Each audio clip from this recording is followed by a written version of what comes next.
The Melbourne Cup. Movie Tone, Cine Sound and the last newsreel cameras captured on film the premier social event of the Australian sporting calendar and the place to be seen.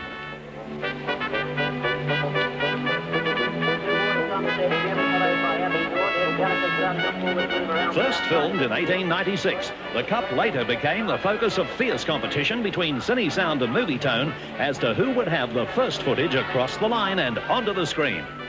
Fashions in the field also rivaled the big race.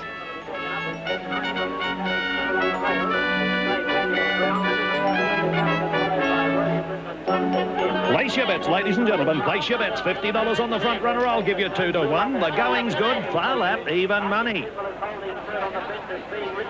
And they're under starter's orders. Steady now. Wait for it. And they're off. Over 100,000 people pack Flemington. Good sports and good sorts. For the ladies, the fashion parade on the lawn is still a counter-attraction to events on the course.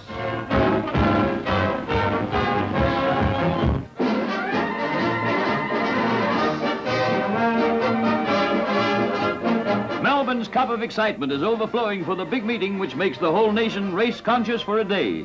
On the lawns, there's room for quiet contemplation on such subjects as the price of the favourite or the price of that dress. The fair sex have sartorial rivalry. Rear Admiral Collins sheds gold braid for a grey topper. Sir Dallas Brooks, Governor of Victoria, is in the fashion too, but some of the chosen few prefer a black Homburg. This year I didn't mess about. I got my information right from the horse's mouth. In the run to the judge, Delta on the outside wins by 3/4 of a length from Akbar with double blank third. Well, what a liar that horse is. Top weight Delta gets a grand reception as it goes back to scale. It's a great spring for Neville Selwood, who already won the Caulfield Cup. And with the 10,000-pound second leg in the bag, he's all smiles. Delta is the greatest horse waiting in Australia today, one of our biggest stake winners. But after the race, there's always the settling. Come here, little horsey. I want you to meet another surefire colt. Ah!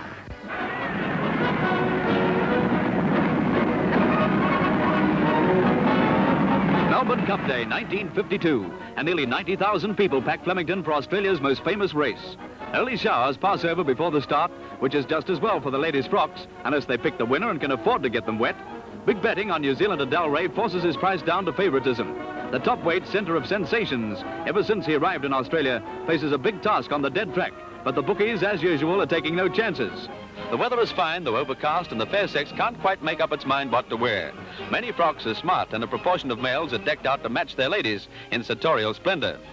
But no man can snatch the show from the girls when they really try. Perhaps it was after the race someone said, "Poor butterfly." The Governor-General, Sir William Slim, with Lady Slim, has his first view of the Melbourne Cup. And there's always the cautious character who wants to get elevation before the crowd comes surging back from the betting ring. He's got a bundle on hydrogen.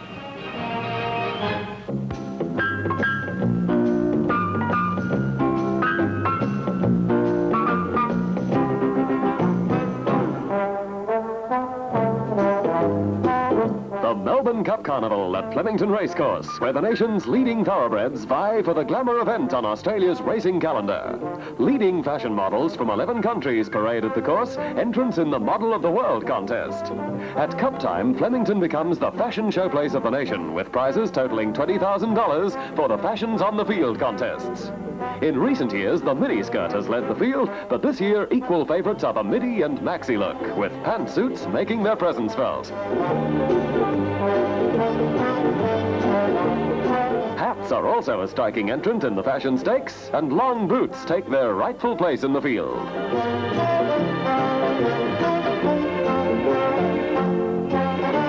Age is no barrier to fashion, and this young lady is right with it. The Victoria Racing Club Melbourne Cup Carnival again draws Australia's greatest thoroughbreds to Flemington Racecourse. Fashions provide the backdrop, which could be described as the long and short events, with maxi skirts and hot pants vying for outright favoritism.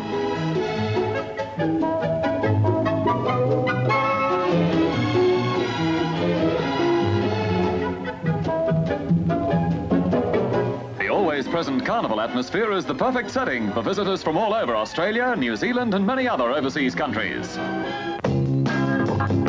Brilliant sunshine beams down on Cup Day at Flemington for the running of the $100,000 Melbourne Cup.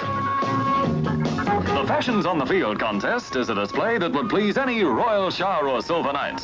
The sunshine is not a fair sample of an Arctic simple, but enough to make any trader feel like a gay Icarus.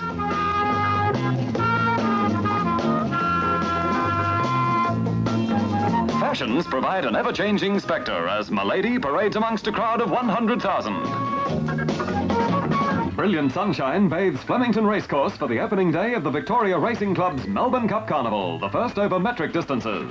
The parade of fashions provides the usual colour and glamour, with hats leading the fashion stakes in 1972.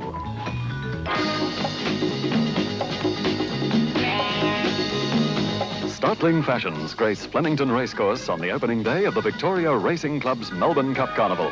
The course is packed, and fashions have gone to Milady's head, with colour and style heading the field.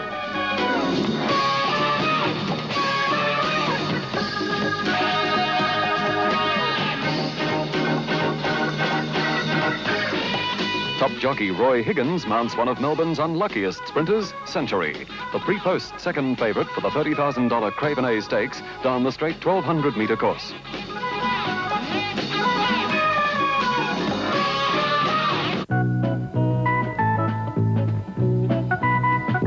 The Victoria Racing Club Melbourne Cup Carnival opens with Derby Day, and as usual, fashions are first favourite.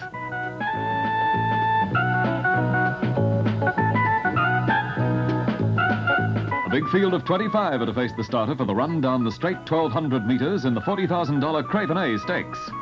New Zealander Grey Way is outright favourite from Coolangatta, with number 11 Scamander the third choice. Sunshine greets visitors to Flemington for the running of the 114th Melbourne Cup. 22 are to face the starter, and 16 were foaled in New Zealand. 3 in Victoria, 1 in South Australia and Tasmania, and 1 in Western Australia. Leilani, the 4-year-old brown mare, starts favourite from the 7-year-old brown gelding, Battle Heights. Weather's fine, track is good. Light flashing, ladies and gentlemen, for the running of the 1974 Melbourne Cup. All set and they're off and running. Tara's Bulba down near the inside was one of the first to get out, with our Pocket, who began very, very fast, and so did Passatul, showing pace. As they make the turn into the straight, and look at them come from everywhere. Battle Heights is up, going for the lead now. Captain Perry on the outside then is Turf Cutter and Thing Big. Leilani is getting to Battle Heights, and on the outside Captain Perry. Leilani just in front. Thing Big is picking it up down the outside, and Thing Big has got up to win the cup. Thing Big has won. Leilani is second. Third of the race then was Captain Perry. Victoria's leading jockey Harry White rides his first Melbourne Cup winner, with trainer Bart Cummings the second to prepare 4 winners and the first to win the Quinella 3 times. As yet another chapter is recorded in the history of the Sport of Kings.